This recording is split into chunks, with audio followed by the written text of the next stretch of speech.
advance. Are we live? Hi. We are now live. Hello. Happy Halloween. Yesterday was Halloween, and so we are doing our special Halloween fun little thing. So let's make sure this works. And then we can just kind of dive right into it. Here, let's test it. Test. Speak. Hello. Testing. I wonder how it sounds with my nose. I think it'll sound okay. We can test it like right now. Here, hold on. Here, talk. Hi, this is Heather. And this is Jenna. And I'm here for your soul. Dr. Death. I can't even drink my coffee.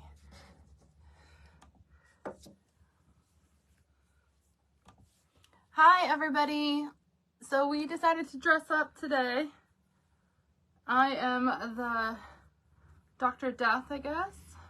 And what am I? You're a masquerade. I'm at a masquerade party. You're at a masquerade party, and I'm gonna come for your soul. That sounds right. I should have worn my princess crown. Okay. Are we ready? We're ready.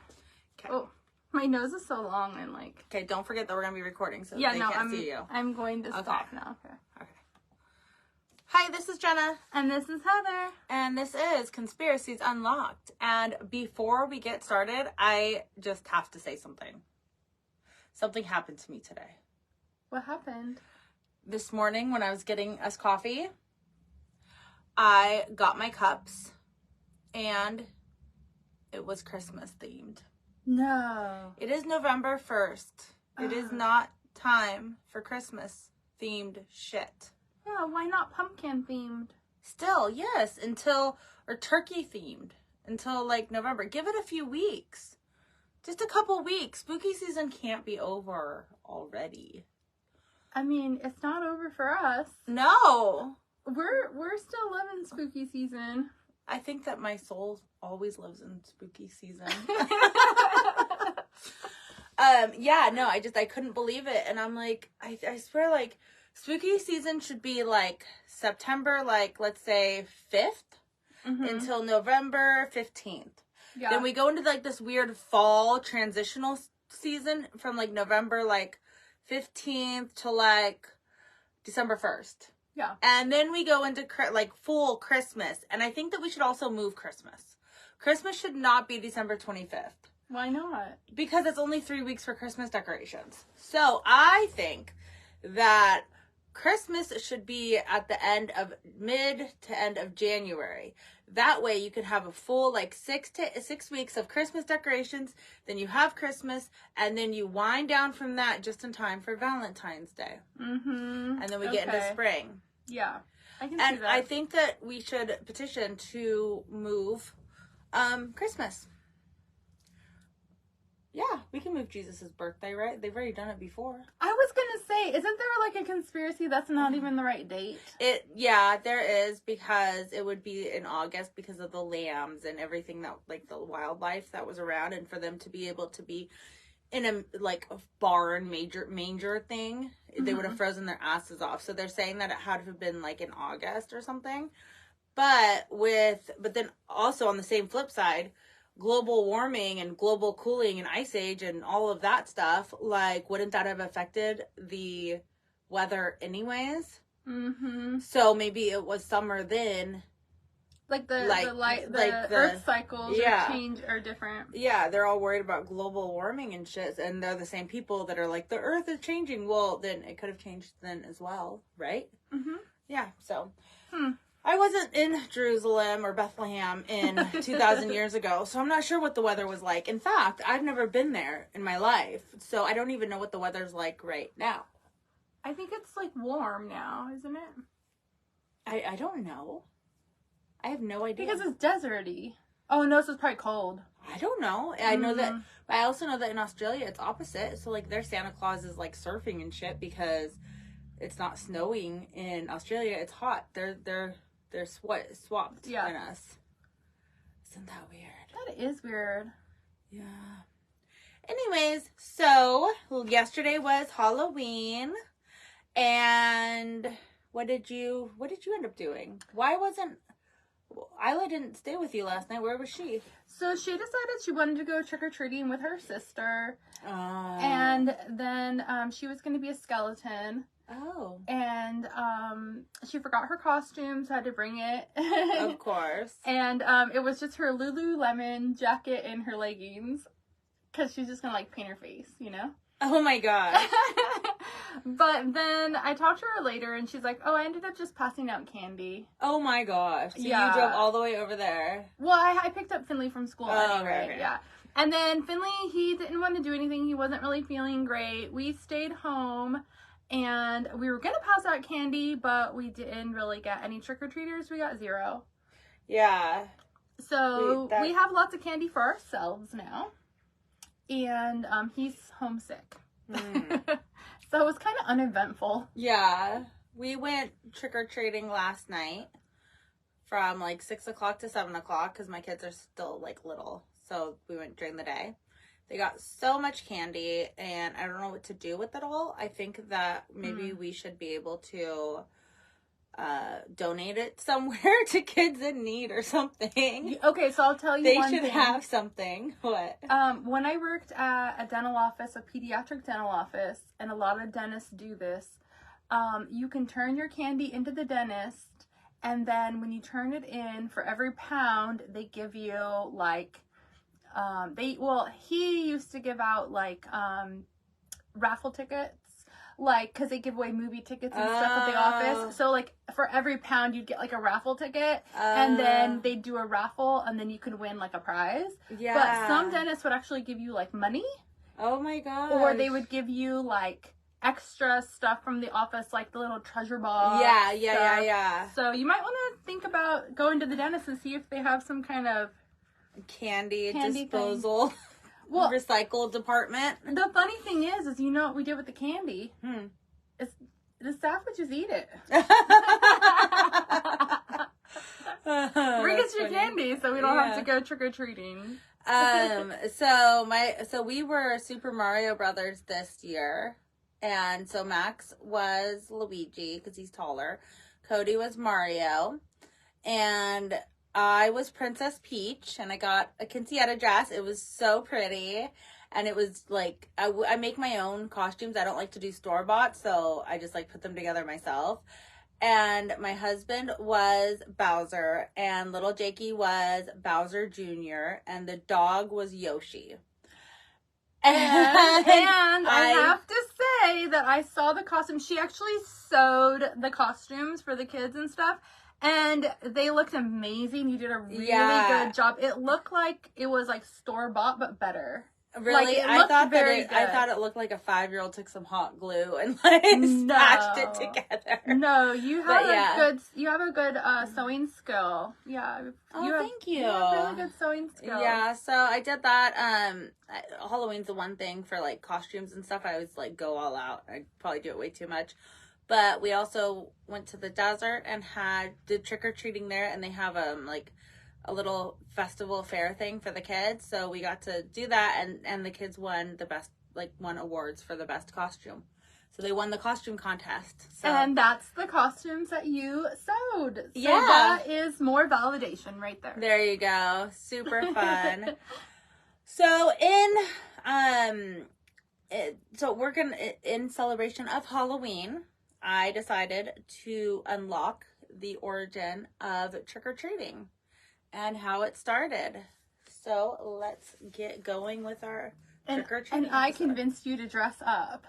Yes, because I was so done. My princess dress is a real quinceañera dress. So it's like this big, poofy, real dress with where you have to have somebody tie it together in the back.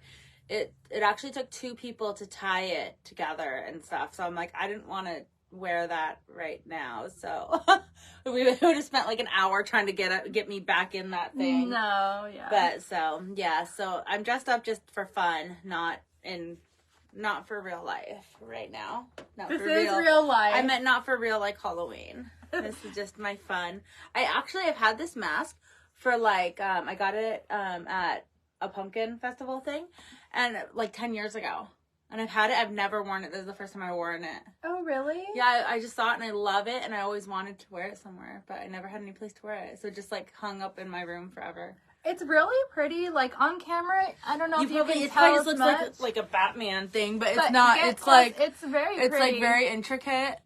And like it's super cute. And it would be perfect for like a ball gown type thing. Mm-hmm. A real masquerade party. It's giving Eyes Wide Open. I've never seen that movie. Is that a movie? Yeah, this is kind of giving Eyes Wide Open too. Yeah, so Heather's in like a Dr. Death mask thing. Mm-hmm. Yes, it's very fun. So, anyways, back to trick-or-treating origin story. So, a lot of like legends and stories and myths and religious beliefs, demonic beliefs, and everything in between have been like tied to Halloween and like the origin of Halloween. But for this episode, we're not gonna like focus on that. We're gonna focus on how trick-or-treating specifically started and like why people trick-or-treat. So, first off, like, I do go into the origin of Halloween a little bit, but like I promise it's not gonna be too much. Apparently, there was a Christian Celtic festival that would occur on October 31st called Samhain, which was celebrated in present-day Ireland and Scotland. And this is like 1,000 years ago. And this is much like every other Halloween story. The time that when the dead returns to Earth and people had bonfires and they would offer sacrifices and gifts for the dead. So it's so interesting how every religion and every part of the world celebrates Halloween in some sort of like way, whether it's All Saints Day or the Day of the Dead or whatever it may be. On October 31st through November 1st, like the dead can walk among us. And that's the root to every, no matter what religion, what anything, that's the same across the board. So there has to be some sort of truth in that or something because everybody celebrates it the same way.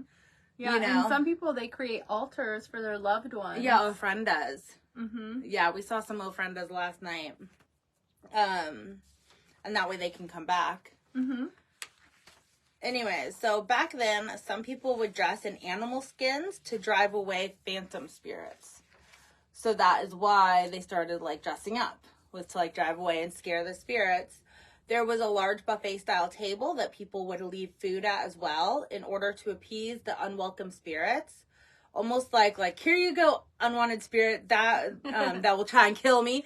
You can have this while I give the good shit to my dead relatives. Like, here, take this. Yeah. And don't bother us. And then, no, yeah. Yeah. And this other stuff is for my family. So then this would evolve into dressing as ghosts, demons, and other scary shit and performing a trick in exchange for food or drinks. A trick? Yeah. Oh, that's funny. Yeah, so people would perform tricks. Like a jester? Yeah, almost, but like only for like Halloween night. Oh, wow, that's interesting. I never heard that. Yeah, and I'll get more into it in a little bit, but in 980, Christianity spread into the Celtic area, and there they blended their beliefs, and in 1000 AD, Pope Gregory III started the Catholic holiday All Saints Day, the day after Halloween, which is November 1st, as their way of honoring the dead. Pretty much like October 31st and November 1st were identical. They had the bonfire, the feast, the sacrifices, the offerings, for the dead that could walk among us. Poor people would go to wealthy families and get quote unquote soul cakes. Oh.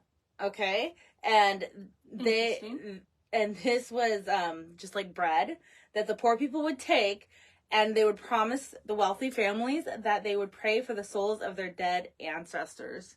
In exchange for the soul cake. Because they were just hungry. So yeah. Like, we'll pray for you. Exactly. And so this is also known as quote unquote souling. Oh. Okay. So, and you know that the only reason why they did that was to get like the free food because they were poor and they were like, here, let's go do some souling. Yeah, so it's an exchange. Yeah. So this would soon lead to children doing it, and probably because people would be less likely to say no to poor begging children, you know? Yeah. And that's how children got involved in souling, which is really close to trick-or-treating at this point. Mm-hmm. So that's the start of it, was just because you were probably hungry. Yeah. So soon in Scotland and Ireland, souling would evolve into children dressing up in costumes and disguises, which was known as guising. Okay. Yeah, that makes sense. it's making sense. Yeah. Guising, yeah. And would sing a song, recite a poem, or do some other trick to receive their treat. And they do that already. Because a little trick or treat. Yeah. Yeah. Or remember, trick or treat. Smell my feet, give me something good to eat. So I was trying to get the kids to say that. I'm such a horrible mom. Like days ago, I was like, trick or treat, smell my feet. And I was doing that, and all of a sudden, out of nowhere last night, Cody told that to Zoe, so trick or treat, smell my feet. And I'm like, oh my God. You wouldn't remember it days ago when we're having fun, but now it's like real people you're doing this. But that's like a kid thing. That's super like, cute. Yeah. So back then in Scotland and Ireland, the kids that would recite the poems or do whatever trick to receive the treats, it wasn't candy. It wasn't candy or junk or toys or crap. It was like substantial necessities such as fruit, nuts, or coins. So like things they needed because they didn't have money, or like they were poor people. Yeah, you know? so they actually got things that were useful. Yeah, so what was interesting is yesterday morning, Max and Cody were asking me like why they had to dress up to get candy, and why couldn't like just anyone go trick-or-treating without a costume. And I told them that they had to trick people into believing they were Mario and Luigi to get their treat. Because it's trick or treat. Yeah, I swear to God, the shit that I make up and like I just come up with on the fly, like these kids are either gonna like grow up and think I was like the best mom ever and their childhood was fucking magical and amazing, or they're gonna think that I'm the biggest fucking liar in the world because I do it so well. Like the shit that I come up with on the fly is like amazing. Yeah, that's a pretty good one. But you are, in a sense, like it is like a little trick. Yeah. Yeah, because you're tricking them into what? Or trick or treat trick, like the that they had to do stuff. Yeah. Yeah. I just got that. Oh my God. With the trick or treat. Yeah. Like an actual trick. Like I can just I can do a handstand or whatever. Or somersault or something else. Here's my trick. So at this point, Scotland and Ireland were pretty well established with the whole like trick-or-treating thing. From 1845 to 1852, there was a massive potato famine. Which, if you know anything about the Irish and the Scots, potatoes. They love their potatoes. Plain ass potatoes. We're not talking like chives and butter and salt and garlic and pepper and cheese. We're talking like taste like dirt, dried out potatoes. But they need those carbs to keep going if they don't have any other like food, you know? I don't know, because they do it with every fucking meal, and it's like my mom would make potatoes, plain ass, dry ass potatoes with every fucking meal. Every meal. And it was like the worst, like, so plain. It was like eating dirt. And she'd be like, I come from a very bland country. And that just like in her DNA or something. Like, I don't know. But I mean, like, she would just boil them, she wouldn't mash them or anything? She would mash them, and then she would add a little bit of pepper, a little bit of milk, and a little bit of butter. Like, you know how, like, when I do it, I put in, like, a fucking stick of butter, and, like, I put in so much shit, and that's why I put in so much shit, because I've seen the bad side of potatoes, and I've dreamed of the good side of potatoes. Yeah. And I put in garlic, and I'll put my mashed potatoes are so good. I'll put in, like, chives, and then bacon, sour cream, cheese, a stick of butter. So you do, like, a twice-baked potato, mashed potato. Yeah, I do it so good because I grew up with the plain ass potatoes, and I know how potatoes can be. Mm-hmm. My mom made a lot of potatoes too, I think, but I wish she would do like roasts, you know, and have the potatoes in the roast and stuff, so it would like get the flavor of like the meat and the juices. So my mom would do her stew every so often like that, but every single night, no matter what we were having, other than spaghetti. If we had spaghetti, we wouldn't have potatoes, but every night was potatoes. I like potatoes, but I mean, I can see you would get sick of them. And especially, were you allowed to add more salt or anything? That's all I could add, because we didn't have garlic or anything in the house. I didn't even know what garlic salt was until I went to someone else's house when I was like 16. So she just didn't like garlic and stuff, yeah. Or salt or pepper or anything. Yeah. Like, I finally got to the point where I put on salt, but like, I also didn't know, because I was little, so I didn't know like to like, oh, if I put it in a bowl and I add some milk, it would be good, or butter. I didn't know any of that because I'm a child, you know. So all I had access to that I knew would be okay was salt. Mm-hmm. So then that became my salt addiction. But salt does help the potatoes. Yeah, it does. But so if anybody has a recipe for potatoes, send it over. Conspiracies online@gmail.com. So moving forward now. So with the whole potato famine, the Irish and the Scots like lost their shit. They were like, we can't live like this. We need our fucking potatoes. So they migrated to America, and with them, they brought the trick-or-treating aspect of Halloween.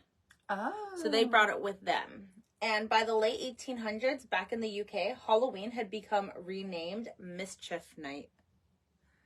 Because rowdy teens would prank people and would demand treats from strangers. And, like, not in a nice way. Like, let's knock on your door and be like, hey, trick or treat.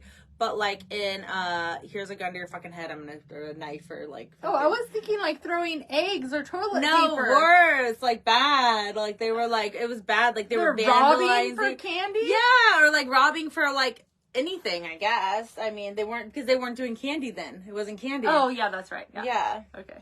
So, by the 1920s, this was also being done in America. And they would still be playing pranks and breaking stuff, vandalizing, and just being fucking dicks. By the late 20s and into the 30s, when the Great Depression hit, the pranks, stealing, looting, everything got so much worse on Halloween. It was unsafe to even do trick-or-treating, and this is most likely why they started, quote-unquote, community trick-or-treating, and it was just safer to have, like, communities involved in putting it on as opposed to just mass chaos. So it was like they started to, like, embrace it and just be like, okay, if we're gonna do this mischief night, or this, we're gonna try to get rid of the mischief and just do the trick-or-treating. So that's why Halloween's kind of scary and spooky, because it literally was like a day of rampage. Like, it was just a day of... where we ran rampant. Yeah. Chaotic and... yeah. So then World War II hit, and there was a massive sugar famine, and families were put on sugar rations. Also, what came with World War II was, like, a lot of fucking. Like, people. There was nothing to do, nowhere to go. Oh, people were fucking. People were procreating, making love. Yeah, and so this led to a baby boom, which is why we have, like, the term boomers now. Yeah. And those babies were born between 1946 and 1964, and they are now 59 to 77 years old. When all those babies were being born, and we were, like, coming out of the Depression, cities and suburbs were being built. Then the sugar rations were lifted, and trick-or-treating came back with a boom. Except now, it was not the necessities people were getting, like fruits and nuts and coins. It was fucking candy. Sugar was back. Trick-or-treating was back. Kids were outnumbering the adults. And candy companies were pushing for trick-or-treating to be mainly candy. So that they could finally turn a profit on their candy businesses. The first time trick-or-treating hit any media or publication was in 1951 when the Peanuts comic strip had Charlie Brown trick-or-treating. Okay. So it's like the actual term, like, trick-or-treating is fairly new, and the whole candy thing. Yeah, I didn't realize it was so new. Yeah, and then later in 1952 when Disney Studios created a cartoon of Donald Duck trick-or-treating with his nephews Huey, Dewey, and Louie. And the rest is history. Halloween is the second largest commercial holiday, and those candy companies make $3.1 billion in sales every year. Wow, $3.1 billion in just candy in candy, sales? and it's the second largest holiday. Wow. Isn't that crazy? But, like, and I love Halloween, so I can see why. And then my reference really quick is history.com article, How Trick-or-Treating Became a Halloween Tradition, October 3rd, 2019. Nice. Well, I didn't know any of that. I thought Halloween has just been what it is forever. Like, I thought maybe back in the old days, it was more like they would bake homemade cookies, like sweets or things like that. Yeah. And then they would pass them out, and then it turned into now, like, the commercial wrapped little candies, that kids get now. But I thought that it had always been that way, but just in the sense maybe it was homemade baked goods. Like you get a Yeah. brownie or you And get maybe something. maybe it was like that. I could picture that it being like that in the 50s, 60s. Even though the candy companies were pushing for candy, Yeah. I could picture in the 50s, 60s, especially in the Midwest, it still being like baked goods, home goods, and stuff like that. I could picture that. But I didn't know that it would be like for the poor people that they would get like an apple or some coins or something they actually, because they didn't have anything. Yeah, so you're not going to waste money on like candy or whatever. No, you're going to give them something that they can actually like sustain them. Like here's a piece of fruit. And here's a soul cake. A soul cake, yeah. Which probably was sweet. I'm guessing maybe it was kind of sweet. I don't know. But then the sugar ration, it's just like interesting that the sugar ration coincided with the baby boom, and all of a sudden there's all these kids. But the sugar ration, that was because of the war, right? Mm-hmm. Yeah. But then also all these kids came about because of the war too. Mm-hmm. Because nobody was leaving their houses or doing anything. Well, yeah, everybody's just fucking at home, snuggling up. Just like COVID. I'm sure that there was a big boom in COVID babies. Oh, yeah, because no one could leave their house. And it was literally like you weren't by law allowed to leave your house. Mm-hmm. And all that people are doing is drinking at home. Like alcohol sales went through the roof during COVID. Remember that you could actually have alcohol delivered? Yes, you could go and pick it up at the bar. And take it home. It's to so go, alcohol weird. to go. I can't even believe they did that. You can still do that. Well, now it's stuck then, right? Yeah. But you could never do that before. But you have to ask. They won't offer it. Like before they were offering like, hey, do you want a to-go cup? Now you have to ask for it. And I don't know, like, it's probably on a restaurant to restaurant. No, I did that at like Applebee's or something. Recently? Remember? Well, no, yeah, you could do it within the last year. Yeah. Yeah, I did it. So there's a restaurant that I go to a lot, and it was just like a month or two ago. They were like, here, do you want to go? And I was like, you can still do that. And they were like, yeah, but you have to ask now. We don't just like offer it up like they did before. Yeah. But they offered it to me because I'm me. Well, I mean, I think the reason why I did it too is we had just gotten a refill, and then it was like already time to go for whatever reason. And I was like, well, I can't drink this in 5 seconds. Yeah. So I'm going to have to take it with me where I'm going and just finish it there, Yeah. And that's what I did. Yep. So, yeah. And so when people were like ravaging the shelves for like food and stuff, like 2 months into it, I was like looking at the alcohol and I'm like, this is going to be the next to go. We better start stocking up on this. Yeah, because we're going to run out of alcohol. That's going to be way worse than the food. People are going to have to, like, live in the same household with each other. Like, actually be together. Yeah. Because, you can live with somebody but not see them often because of your work schedules or school schedules or children. Activities. Yeah. But now we're all in the same house together. Stuck. How are we going to do this? Yeah. That's funny.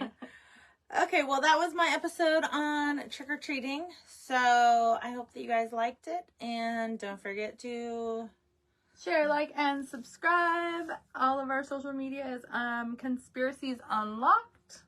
And have a fabulous rest of your week. Bye. That was like the shortest episode. It was like 30 minutes though. It was, yeah. Well, I was like, but we talked a lot. It's like only 20 minutes or so of like actual information. Well, it's a little bonus-ode. But it's supposed to be a real episode for tomorrow. Okay, let's see who's watching. I saw my mom was on there and some other people. Somebody was writing Nathan Madonna. Oh, look. Hi, drop. Nathan. Hi, Mom. Hi, Fred. Lydia, David, Blanca. Sean. My Christmas decoration is go up next week. Yeah. Oh, you put them up next week? Okay. See, and that makes sense because by next week it'll be like the 10th, the 15th, like. But when do you take them down? Do you take them down after New Year's? That's usually what we do. The 7th. Is supposed to be like the for whatever reason. Although I thought that was a meme. Oh, the vampire that's behind us. I totally thought that it was a meme. Mic drop. That's cute. Yeah. So actually, what I do? Hi, Tony. What I do is I have a Christmas tree up, and I have it up all year round, and I change it with each season. So right now it's decorated for like, has pumpkins and fall leaves all over it and scarecrows, and it's kind of like fall This is the themed. first year that you did that, though, right? No, Was it's the second year. This is the second year already? Are you sure? Yeah. It's already been 2 years? Yeah. It's been 2 years. That's crazy. Mm-hmm. Yeah. That's fun. It is fun. Okay. Let's be done with this. We need to go do things. We have to record another episode. We do. We- We'll be back. We'll be back, but without costumes. So This is... tell us, what do you think about our costumes? Do you like them? I'm coming for your soul. Boom. Boom. Oh wait, it could be like a magic trick. Okay, we'll go like this, and then we'll be gone. Wait, do it. Do it. Wait, how can it stop it? Oh, that didn't work. Yeah, it did for me. Oh my gosh, I'm hitting you with my nose. Okay, bye. Say Okay, bye. we're gonna stop this now. Thank you so much for watching.